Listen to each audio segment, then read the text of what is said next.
so much. Thank you so much for, it's an incredible privilege to be here to be able to talk about this book. Mann Library, and particularly Evelyn sitting there in the back, has been a partner in so many of our projects to do with ocean invertebrates and these various books. So it means a lot to be here.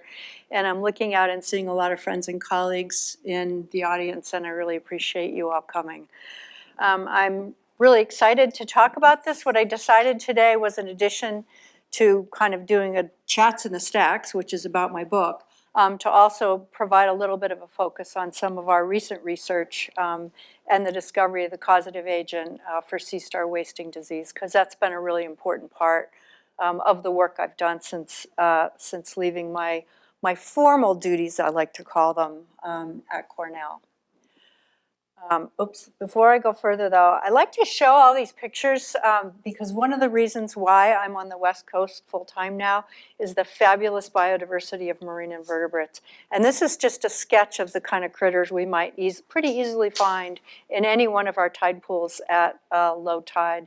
So we have some of the highest biodiversity of many invertebrates, but particularly groups like sea stars. There are over 80 species that are potentially we could find somewhere in our local ocean in the Salish Sea. And so it's a very exciting place for me to be. And this is just to give you a little bit more detail. I don't know if I have a pointer here. There's the clicker. Is there a clicker? Ah, there is. Yeah, got it. Thank you so much. Perfect. And I have a clicker too. This is Friday Harbor Labs. It's the University of Washington Marine Lab, where I was actually trained as a PhD student and continue to run my research team there for the work that we're doing. And this is what it looks like. It's the San Juan Islands in this area that we call the Salish Sea. And it's a very rich area for these particular invertebrates that are the topic of my book, The Ocean's Menagerie. So I like to just start with a little bit of scene setting, maybe a trivia. I don't know if you guys, does anybody here like trivia? Yeah. Okay, I know some of you do go to some regular trivia. So let's just start with a really broad question. I mean, how old are these invertebrates? Because really that's part of the wonder here, that they've been in our ocean for a while. And how about just a show of hands as I go through these. How old do you think, I mean, in terms of origination date, and not all of the invertebrates originated on the same date, but just generally, do you think it's about 34 million years ago? Anybody? Oh boy, we've got heads shaking. How about 200 million years ago? Okay, we've got one for 200. How about 425 million years ago?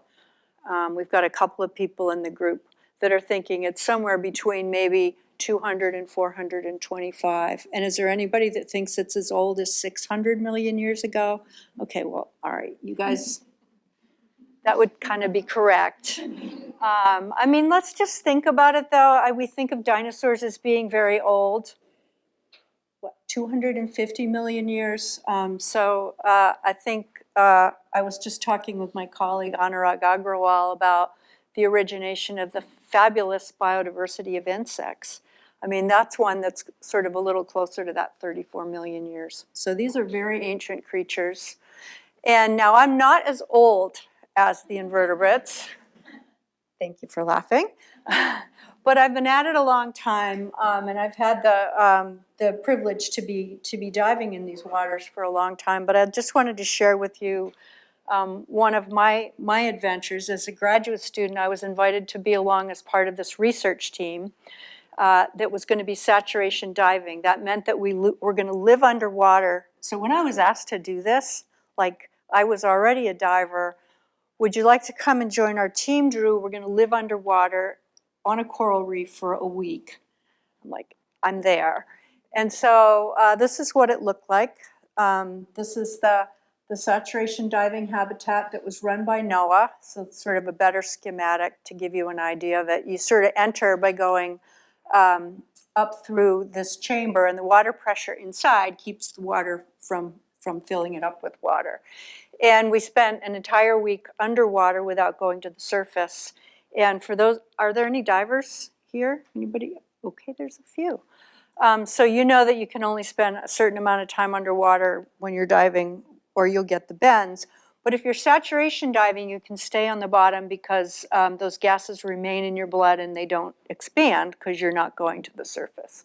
And then at the end, it's 36 hours. So we were studying interactions between corals on this reef at 60, 90, and 120 feet. And then that continued with me being able to subsequently run trips. This is actually me, once I was a Cornell professor with our team doing subsequent projects. So that just has given me an incredible opportunity to live in the ocean, really, and study these invertebrates. And so that's really, those are some of the ideas and adventures that gave rise to this book. And I kind of, the short word for it would be the superpowers of the spineless. I really kind of delved deep into the fabulous adaptations that each of these groups have that none of the others do. You know, the genetic basis for some of the incredible defenses of the sea fans are something that none of the other groups have. In the sponges, which I'll talk about today, I talk about the pharmacopoeia and this unbelievable chemicals that are biomedically very relevant for us. The jellyfish's light show is about some of the photoproteins that give light in the dark, and not just how they're used by these invertebrates, but also some of their biomedical advantages. And so that's kind of a very quick shot of what the book looks like. What I want to talk about today is the other theme that I work through this book, which is the bio-inspired design from invertebrates. And it kind of amazes me that a lot of these adaptations or these aspects of their biology, these are very ancient. We're not like seeing new ones cropping up all the time. Some of these really go back to closer to the origins of some of these groups. So the examples I'll give today, I'll talk about some of the biology of sponges and the incredible chemicals that come from them that have biomedical uses, some of the stinging cells of nudibranchs, jelly bioluminescence, and the sea star's sticky skin. And then I'm not going to go into a couple of the others because I want to leave time to talk about this research project that we've been working on with the sea stars. So this is a good starting point, I think. I was able to work with natural products chemists early in my career, and I'm not a chemist, but I am an ecologist, and the chemists valued having me and my team along because we were good at finding rare sponges and also in helping them figure out what would be some of the functions of these chemicals in nature. One example is this chemical called swinoolide A. And this is a very large, probably 25 or 30 carbon chemical, and it has antifungal, cytotoxic activity, which means it actually disrupts cell divisions. And a lot of the chemicals that were found in sponges are cytotoxic, and that's why they've been useful in disrupting cell divisions of course, cells like cancer, which are continuously dividing. So in some of the cruises we were on, the chemists would actually bring along petri dishes of cancer cells and test directly the chemicals from some of the sponges we were finding.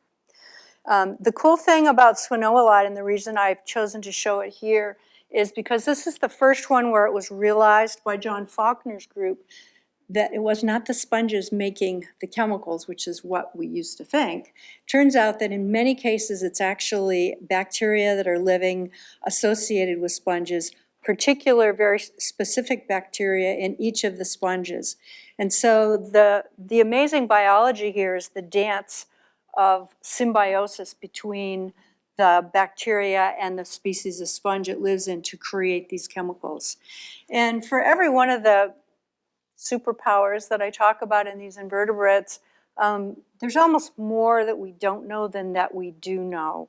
We don't know really even what the function of this compound is in the sponges, although we did show that it also deterred fish predation, so that's yet another potential evolutionary reason for it. So that's really just the tip of the iceberg, and I don't have time to give all these examples today, but I really like to show this one. This is a sponge that's very common on our west coast shores, Halochondria panacea. It houses a bacterial strain of streptomyces that makes a chemical called myomycin, and its synthetic derivative is currently used in the treatment of 5 different carcinomas, including very prevalently in bladder cancers. And I've had people in some of our talks be really interested in talking about actually how it's used in their treatment. A related species of the halochondria houses bacteria that makes a compound that's also in clinical trials. Halaven was approved in 2010 to treat breast cancer. So I could give you about 15 other examples, but you'd get bored with that, and I want to go on and talk about some other things. But it's a reminder of sort of the value and the innovation in some of the biology of these groups. I would have to talk about the group of Cnidaria that the jellyfish live within, partly because I spent a good part of my career here at Cornell working with the Blaschka glass invertebrates, and I'm really pleased that the current curator, Leslie Bobonis, is here today, continuing Cornell's dedication to this collection. So these are all of glass. They're all models of particular exact replicas of species that the Blaschkas either found or found drawings of 180 or 90 years ago in their quest to make these beautiful, beautiful models. But I want to talk about something different today. I want to talk about jelly bioluminescence. And I'd like to ask you again some questions. I want to make sure everybody's awake. So, of course, bioluminescence is creating light in the ocean, and I'm just wondering if anybody has sort of an estimation, what percentage of our marine invertebrates, we won't talk about the freshwater ones, do you think likely are bioluminescent? Is it 10, 30? You're going to have to give me an answer because I'm not going to give you a cheat sheet this time. What percent? So maybe somebody can just shout out. Yeah. I would guess 30%. Okay, that's a good guess. That's a solid guess, right? 30%. Anybody else? Everybody is accepting that. They really liked your answer. Oh, we've got another one. Okay. You're right. That's different than 30. Yeah. Does anybody want to go a little? Professor Monger? Way lower. All right, you guys, come on. Okay, it's actually closer to 70%. So it's really well represented, this ability to create light. And of course, you're not usually out there at night or in the deep ocean, so you're not seeing it. But it's very prevalent. And then there's groups like the siphonophores, and this is actually, this is a siphonophore. This is a siphonophore. So these are these incredibly complex ocean-going jellies.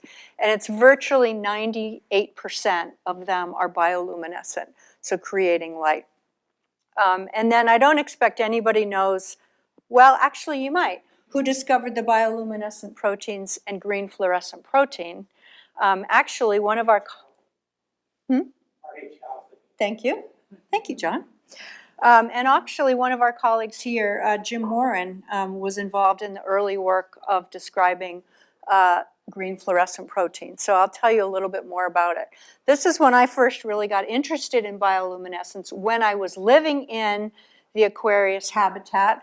We had this big picture window, and we, like these guys, that's not us, we could look out the window onto the reef. And as it became dark, this is some of the magic that would happen. These are little tiny, they're called ostracods, they're seed shrimp. They're tiny. And the male exudes this bioluminescent fluid. And he's started at the bottom, he went doot, doot, sort of putting all these fluids of bioluminescence, sort of like a firefly, but in a way even kind of cooler, I think. And then because it's viscous, it just stays as a column and just sits there unless it's really wavy on the deeper reefs where this was happening. That's one species. Another species does it this way, actually sets the dots at an angle. And so our colleague Jim Moran here at Cornell actually has done a lot of the work to describe this beautiful, beautiful phenomenon. And he also was involved in actually the naming of green fluorescent protein. And what is that and why would we care? Well, a scientist, Osamu Shimomura and Chalfie, well, actually, it was Osamu Shimomura that came to Friday Harbor to work with this species, crystal jelly. It took a long time for him to crack the mystery of how the light was activated. These are highly bioluminescent. The kayak companies run tours in the summer because there's so much bioluminescence in our waters. He couldn't quite crack it until he dumped his extracts into the sink one day, and the whole sink flashed blue. And he was like, well, okay, I guess I must have it in there somewhere. And it turned out that the secret was that there needed to be calcium that was the trigger. So the bioluminescent protein required a trigger in order to actually flash.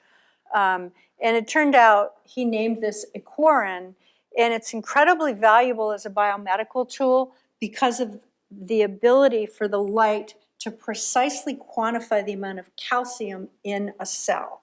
And calcium is, the amount of calcium in a cell is an important thing to know biomedically.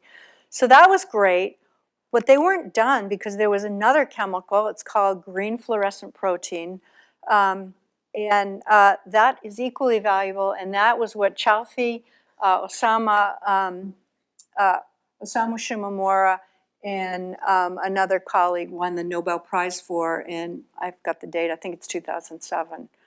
And just the cool thing here as part of the biology, this equorin flashes blue, and that's what triggers the green flash of the green fluorescent protein.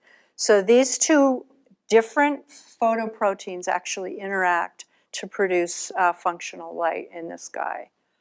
The value of green fluorescent protein is that it's a live cell reporter. It can be tagged into neurons, and then the neurons can be monitored as they grow in somebody's brain. For example, this man had retinal surgery, and they were using GFP for something there. And so, again, it's an example of a really valuable compound identified. Now, one of my favorite groups are the nudibranchs. These are sea slugs.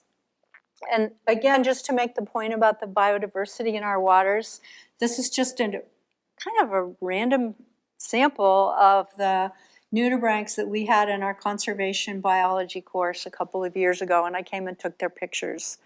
And they're really beautiful, and I'm going to say a little bit more about their biology. The title of the chapter about these sea slugs is called The Sea Slug's Sting, and that's because they're able to uptake these harpoon-like cells, which have toxins that they can inject into their prey from their prey. So these guys eat sea anemones and corals that make these stinging cells and then co-opt that defense and load them into their back to prevent fish predation. So I just want to show you the work of this Aeolidian nudibranch. This is a video I took a couple years ago. And I want you to be impressed by how carefully it's kind of prowling along, sort of sneaking up on its prey, which is this sea anemone. And so this is the nudibranch here. And let's see, there he goes.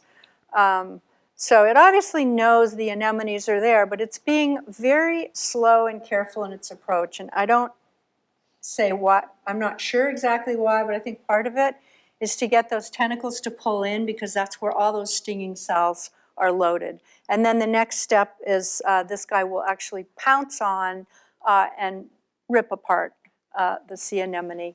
And then it will selectively ingest the immature stinging cells from the sea anemone and load it into these projections on its back. And so if a fish comes to attack this sea slug, it will get stung by those stinging cells.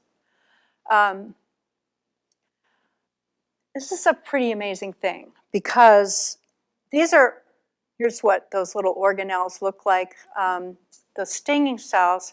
These are made by the sea anemone, and yet this animal, completely across the tree of life, right? It's a mollusk, not an cnidarian, is able to uptake them, and then they actually mature within its body. And so if you think of, if any of you have had any kind of transplantation surgery or have thought about how the problems we have with transplantations, we are not typically taking organs from other animals unless we suppress our immune systems. And so I think this is an interesting model, and I talk about it in the book, for an approach for fairly radical transplantation approaches. Now it turns out I really do love nudibranchs, partly just because they're so beautiful. They're also voracious predators. They're carnivores in almost every case. And so they're very interesting. So I spend a lot of time in the intertidal, and I take pictures of these guys when I'm there, or I take little videos, and these are some ones I've seen. And I was commenting to a friend how excited I was because I get to spend the winters in Monterey and see some new nudibranchs. I was commenting how exciting, I've added a new nudibranch to my life list. The friend is like, what? And I said, I had added a new nudibranch to my list. And now I'm also from Cornell, so I know about birders, and I know about birders and their life lists. And she was a birder, so she thought it was ridiculous that somebody would have a nudibranch life list. So she kept pestering me about, well, how many are there on your life list, and how do you add them? And I mean, just kind of ridiculous questions. I'm like, it was just a simple comment. But it led to this article that I wrote for our Friday Harbor News and Events Tide Bites. And so if anybody wants to learn more about my nudibranch life list, you can go to my website, and that's recorded there. So this is new. I don't know if anybody saw the New York Times article that came out about a month ago about the blue dragon. The blue dragon is also a nudibranch, but this is a pelagic one. This one lives floating freely in the ocean and tracks down its prey. It's eating some pretty nasty prey, and I'll get back to that in a minute. But this was what the article was about, that this guy who's uptaking the blue dragon, that's what it's called, is uptaking nematocysts from a Portuguese man of war. Now, I've had some very bad experiences with the Portuguese man of war attacking, well, they don't attack, but stinging some of my students on a dive in a pretty scary way. So I know how bad the Portuguese man of war is. I was pretty surprised, and Leslie and I are still discussing this. The argument was that these are particularly dangerous because they're actually maybe in some way concentrating even more than a Portuguese man of war. So again, I'd just like to kind of point out the utility of knowing these things, that some of these nudibranchs can do this. Now, I've actually long been interested in the blue dragon, partly because it's a Blashka match. So here's our Blashka blue dragon, created by the father-son team in glass, this gorgeous glass blue dragon. And one of my favorite blogs that I've ever done was called The Voyage of the Blue Dragon, because I was so excited when I was in Monaco to find some of their preserved specimens and their whole story about how they found it. And also the fact that they call this the Blue Fleet. This is the blue dragon, and these are its prey. And these are actually its prey that are all Blashka matches. So this is the By the Wind sailor, which filled our beaches this fall, summer, last spring and fall on the West Coast. So this is a jelly. This is the blue button or port pita. And then, of course, this is the Portuguese man of war. So what an incredible life cycle that this nudibranch is swimming the oceans, looking for these prey, then uptaking the stinging cells and loading them into their own backs, and becoming so abundant that they close the beaches. That means that not just the blue dragons, but that they were all pretty well defended. So let's just take a minute to talk about this. It's called, there's a word for it. We have words for everything. The word is kleptonidae. Klepto means stealing, and nidae are the stinging cells. It's another word for those stinging cells. And so this particular species here does uptake the stinging cells. There's its mouth, loads them through its digestive system, and then these are little protrusions of the digestive system into these back projections. And this is what it looks like inside of it. So these are actually cells that are housing the developing nidae from the anemone until they become fully developed and become able to fire. So I just want to emphasize, and I talk a fair bit about it in the book, just the sophistication and the weirdness of the biology for a creature to be able to actually do this. And this is just what those look like. So there's a barb. This is the harpoon. It has this thread, which in some cases will be actually conveying a toxin gland at the bottom here. And in the case of the blue dragon, that toxin is dangerous to people. So we have a lot of nudibranchs, right? Does anybody want to, it's another trivia, wake up. Anybody want to hazard a guess or a hypothesis about which of these do that? Do you think all of them do it? I'm happy to take guesses from the group or hypotheses. Leslie, you're not allowed to say. She knows the answer. It's not all of them.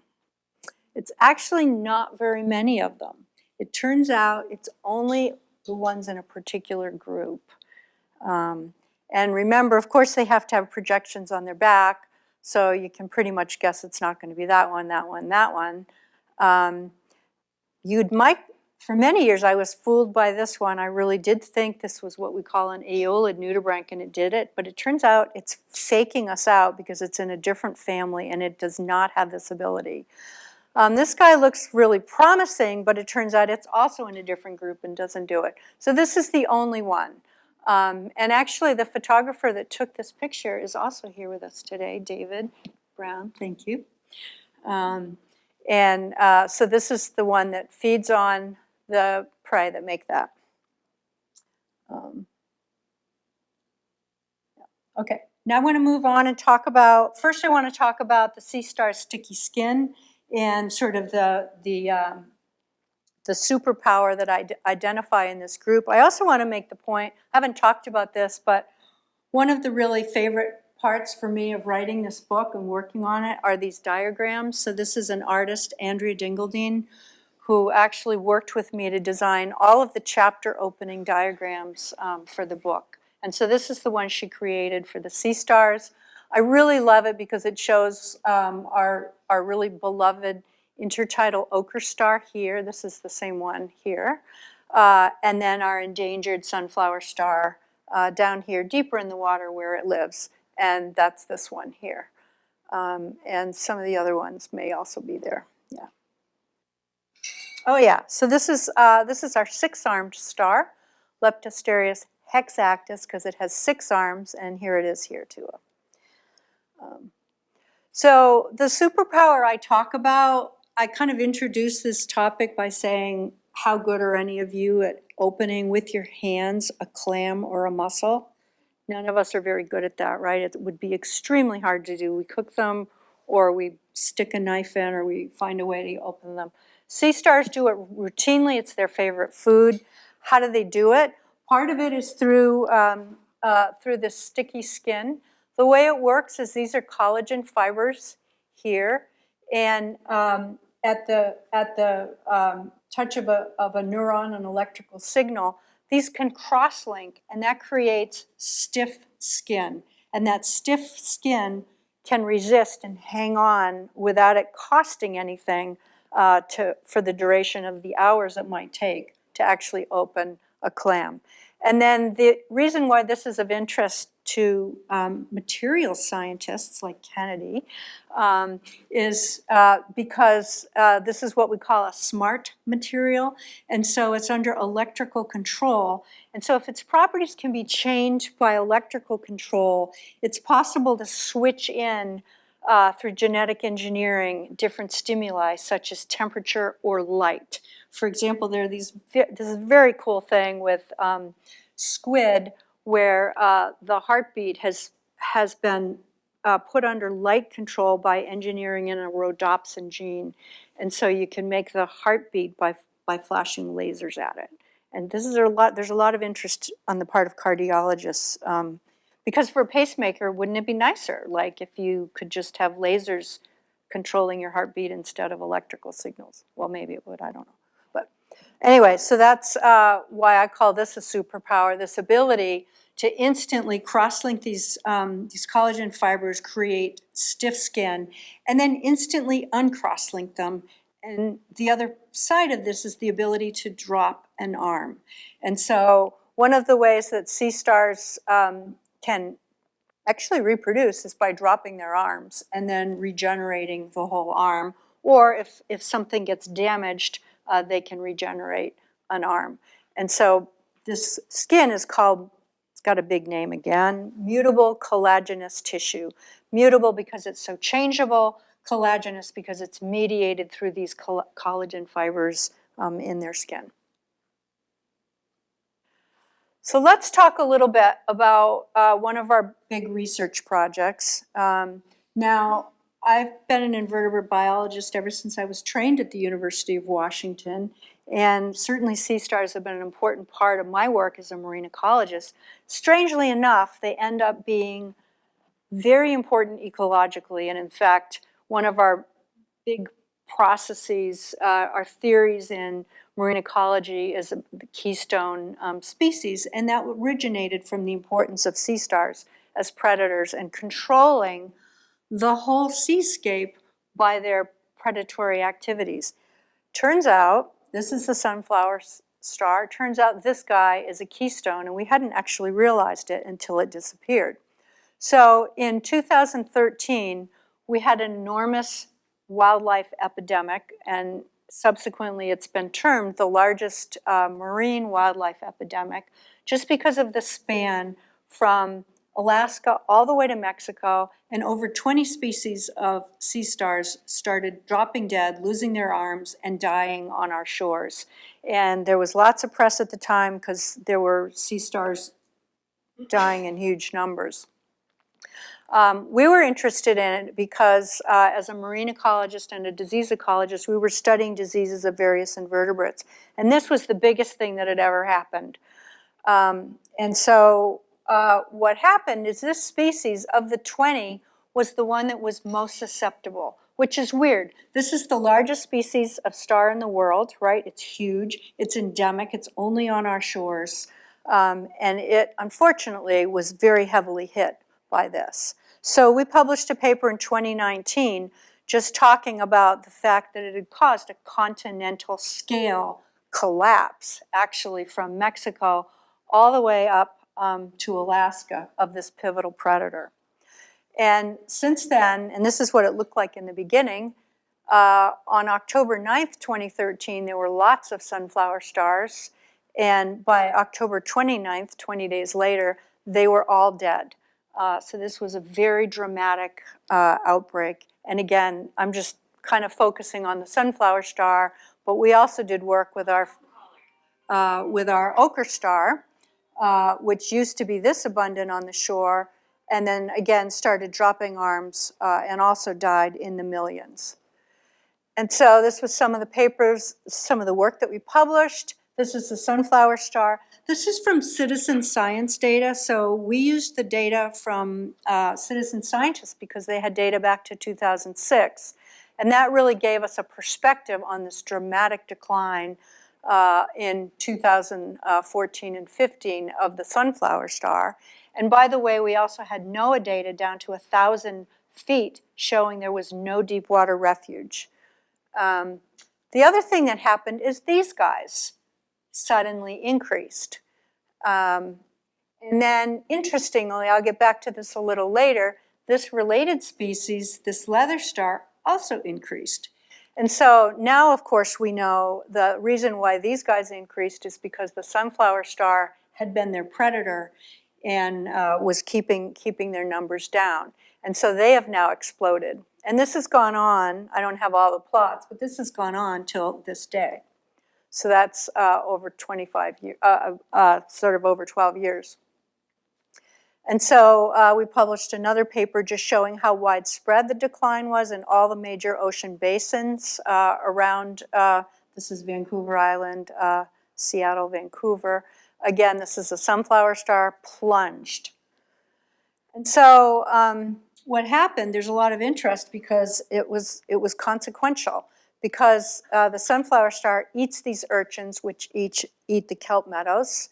And so when there's lots and lots of urchins, which there were, they've completely devastated a lot of the kelp meadows, particularly in California. I don't have time to talk about the climate links in this, but there is a climate link. This is driven by warming waters. And so in California, which is warmer, this predator is virtually absent. And so this is what it looks like in places where these urchins have overrun the kelp meadows. So the Nature Conservancy has worked with us for the last 8 years or so on a recovery plan for this particular species. The early work was successful in listing it as a IUCN endangered species based on the 97 and 98% decline in the continental US. This used to be as common as a robin. One of my colleagues at Friday Harbor developed captive breeding very successfully. This is now being exported to all the major aquaria on the West Coast to maintain a larger captive breeding program, and I'll show you in a sec what that looks like. And in fact, their group released a bunch of stars, I think I have a picture of that, last week to begin a release. But obviously this wasn't going to work if the pathogen is still in the ocean. These stars are still dying. So the work that I'm so proud to tell you a little bit about is our epidemiology of disease, which we were worried was not going to be easy to do, and it wasn't. It took 4 years. But this is the team that I worked with, and they really did all the work. So this is one of my rare appearances in the lab. But this is Dr. Alyssa Gaiman, Dr. Melanie Prentice, and a grad student working with us, Grace Crandall. And so this is the paper that we just published a month ago called Vibrio pectinacida is a causative agent of sea star wasting disease. And so after 4 years of challenge experiments, this particular bacterium showed up again and again in the sequence data from the inoculations that were used to challenge these stars. And so this is the way those experiments work. These are the controls. So none of their arms are twisted. They just look normal. This is a 6-star, and it's showing its early signs of disease, which are these twisted arms. And then eventually the arms fall off and it dies. And so we did a whole series of different kinds of experiments with tissues from these disease stars, and then eventually from a pure culture of the bacterium. They were all controlled by heat killing the active fractions. And so I'd just like to kind of show how this worked, because early on, the kinds of, so this is the normal star, this is, we call this twisted, and this is arm drop. So these are the signs of what happens when they get sick. They start to twist, then they drop arms, and then they die. And so initially we just used water that was housed 6 stars, and that was really important because it showed that the infection was waterborne and transmissible. Then it was found that it was coelomic fluid, which is the blood of the star, and they died much more rapidly and showed their signs more rapidly. From this, Alyssa and Melanie were able to identify this Vibrio pectinacida. And our colleagues at UBC were able to actually get it into culture. And so I love this progression here because these are the low concentration, 3 times 10 to the, I think it's third. For some reason, this one's a little bit blurry in this 10 to the third, I think it's 10 to the fifth and 10 to the seventh. So as the concentration of the pure bacterium increases, they die faster. This is an incredible success because it's going to allow for continued success of the captive breeding program. We weren't able to actually ship animals around without testing for the agent. Now we know the agent, we can test for it. The Nature Conservancy is moving forward on selective breeding for resistance. These are the stars that were released a couple of weeks ago, and they'll be monitored through time. But now we can actually check the water and see if they do start to die, whether there's something seasonal of this bacterium in the water. The other really great thing is this is the development of cryopreserved larvae. So the larvae can actually be cryopreserved over time to maintain genetic diversity. And then I'm going to quickly skip over this. The other part of our project is to study the immune response. And so that's where this leather star, remember that's the one star that was increasing. This is totally immune to the Vibrio pectinacida. And so Grace Crandall is a PhD student working with me to figure out what's different about the immune system in this one. And it does turn out that these ones all survived, all 6 of them, whereas the sunflower stars did all die in that trial. So I want to conclude by giving you my opinion that invertebrates really are it. And I tend to think I do love insects, and I do like terrestrial animals, but time-wise, I think of terrestrial life as a little bit of a sideshow in the evolutionary drama because so many of these major body plans and lifestyles and their supporting superpowers evolved before terrestrial life had even progressed beyond non-vascular plants like liverworts. And I hope I've convinced you that there's some value in looking at these really ancient critters and their life. And this is the full range of the diagrams for chapter opening that Andrea did for each of these different chapters. So these are the soft corals, these are the hard corals, the sponges, the octopus. And I'm sorry I didn't have time to talk about all of them, but I really appreciate everybody's attention for hearing the parts I was able to talk about. And so I'm gonna stop there, and I'd really love questions.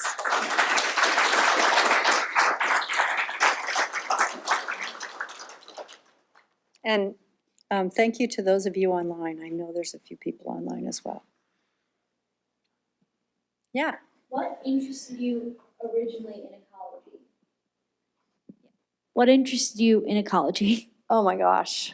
Well, I mean, it all started with actually frogs. I mean, sort of organismal biology, I guess, has always been something I've loved, and I used to, as a child, used to chase around after frogs. You know, the sea slug projects were some of my early ones at Friday Harbor Labs as an undergraduate.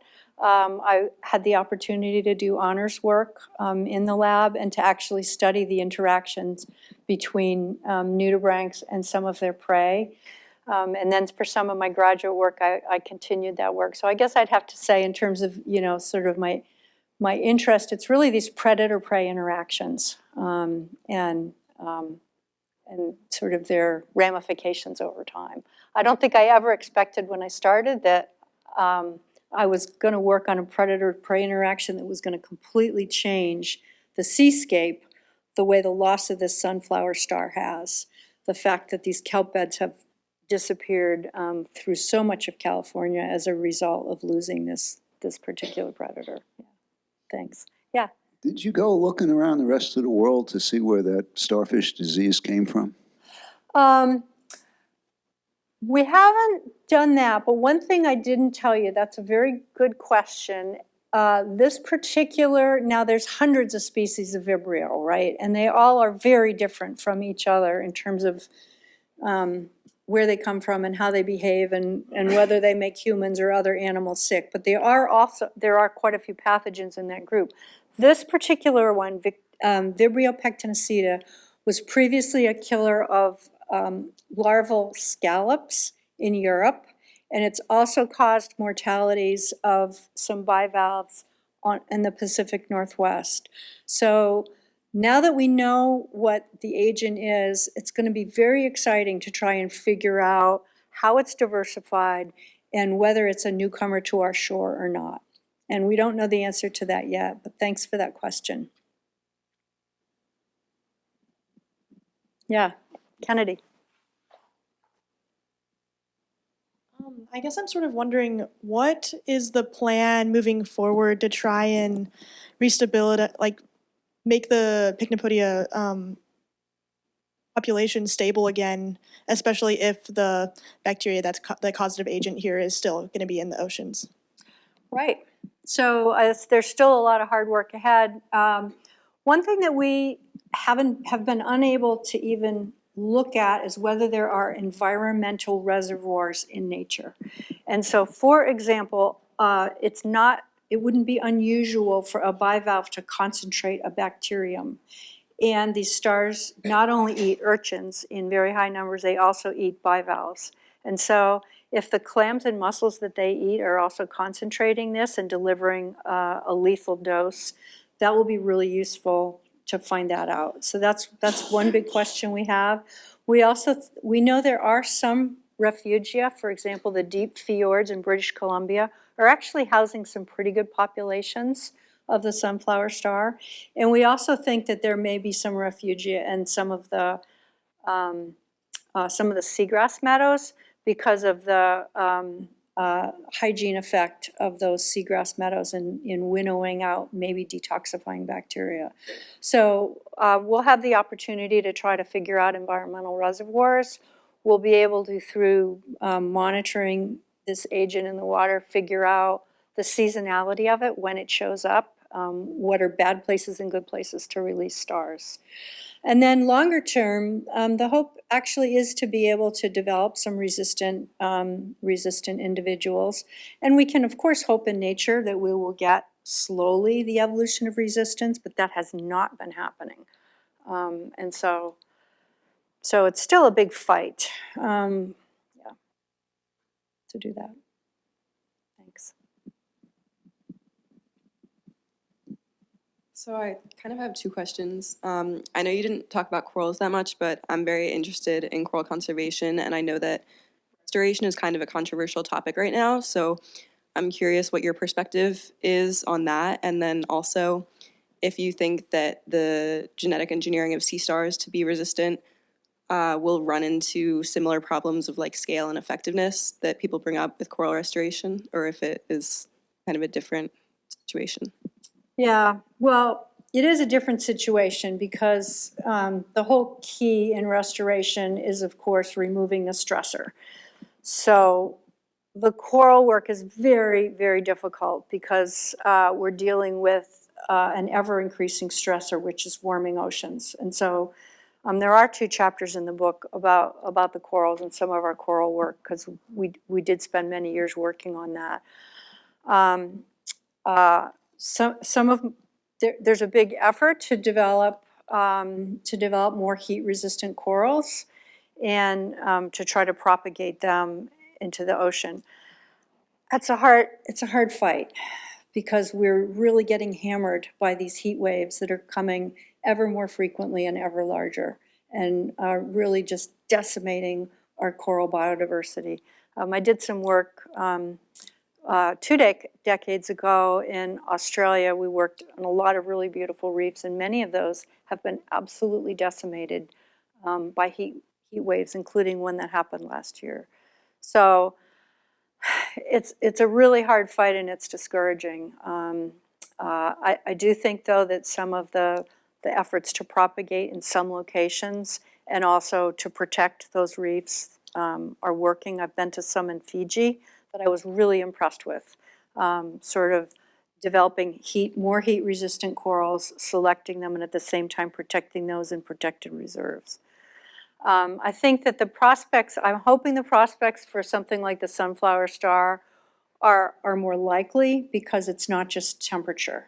Those stars actually can live all the way down into California. It's the interaction with their pathogen. And so if we can solve this problem through selective breeding or somehow figuring out a way to reduce the Vibrio in our waters, then we may be successful in that. So I'm actually becoming more hopeful about that. Yeah, thanks for that really good question. Yeah, Bruce. Hey, Drew, thanks for the talk. Listened to the talk last year on coral restoration and was surprised, not maybe surprised after I was told, but when there's a species that's labeled as endangered, there's all sorts of rules and regulations on what you can do and can't do. Are you running into problems with the sea star restoration because it's now listed? It's really interesting. So the listing that I talked about that actually we were able to accomplish pretty early was with the International Union for the Conservation of Nature. And there's actually no formal laws around that in our waters. However, NOAA was right on the verge of listing it as threatened. They've spent years trying to decide should it be endangered or threatened, and they've continued to hold back. And so if they do list it as threatened, there will be some more controls, but it wouldn't be as much as if it was endangered. Yeah. And the fact that actually we've got some pretty good refugium populations in British Columbia and now some recovery into Alaska leads me to think they may not list it. Yeah. The worry then is just that we could get a new strain of this Pectinacida that's more virulent. And we don't know yet how many different strains there are out there. And so that's a big question. Yeah. Yeah, thanks, good question. Thanks, Drew. Are all the refugia for the sun stars in cooler water? Yeah, so temperature's been really important. The interaction between temperature and disease has been a real killer for these stars.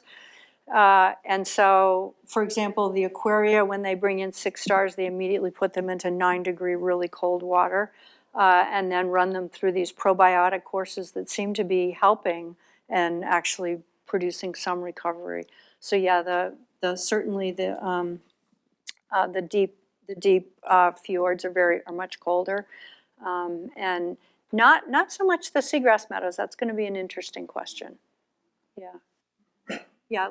She's got a question, and then you. Yeah. Thank you so much for your talk. That was really, really exciting. I was wondering, not to change the subject, but I was really curious about the nudibranchs and the stinging cells. And I was wondering kind of what the ecology of that interaction is like. How specific are the nudibranchs?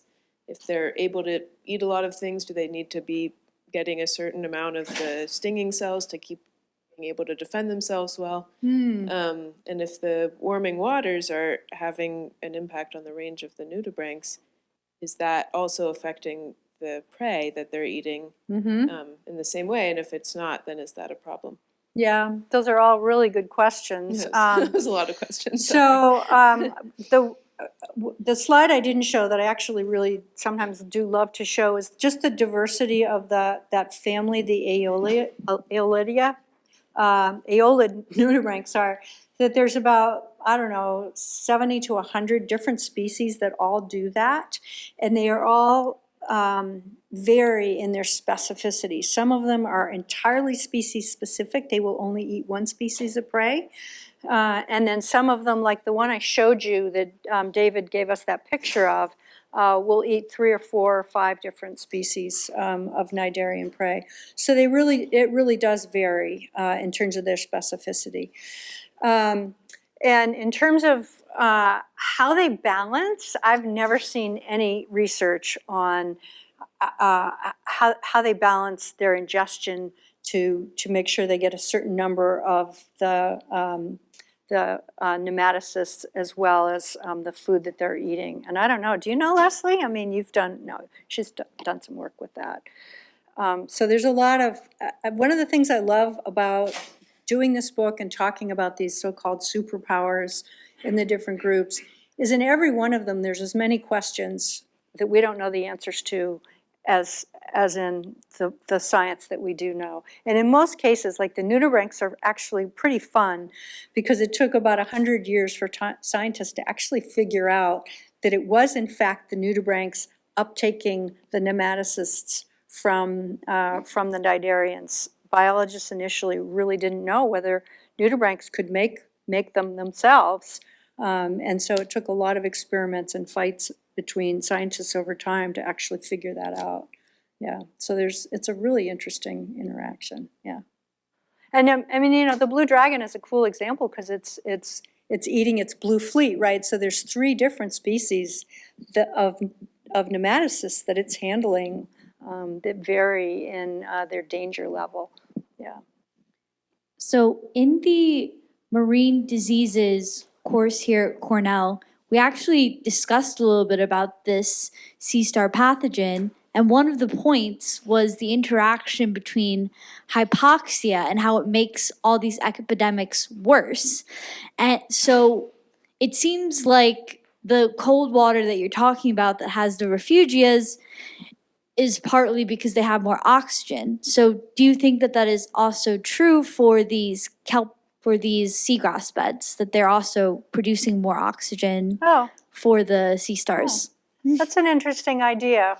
So one of the things, and we've worked at various times with Ian on this, Ian Hewson, who's one of the people that developed the hypoxia hypothesis.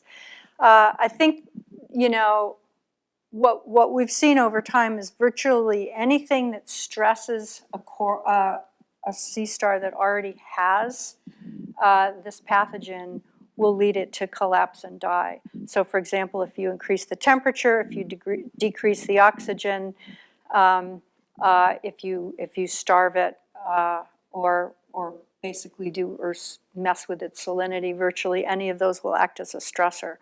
And so it is an interesting possibility that in some local seagrass meadows, the increased oxygen could actually be good for that interaction.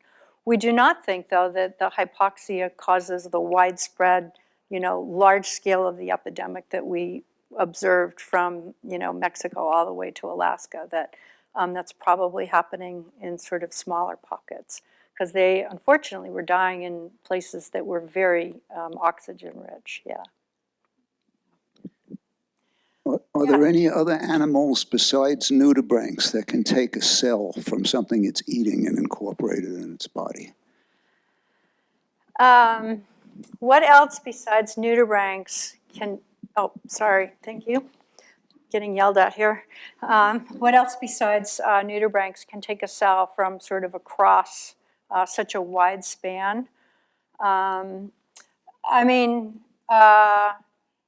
and actually incorporate it into their body plan. I'm sort of drawing a blank. Can you help me, Leslie? What There's a ctenophore that will do? They'll eat cnidarians and steal the stinging cells. And there's an analog, a segmented one. Okay, so this kleptonidae, that's why it's kind of a useful term. There are other groups that will do it, but in no way is it sort of such a widespread part of its life cycle the way it is with the nudibranchs. And it would be interesting, we could talk about that later, whether there's different strategies for how they're handling the nidae. Yeah, flatworms. Yeah, thanks. Yeah. It's wonderful. Excuse me. Let's thank Dr. Harvell again for this beautiful and insightful talk.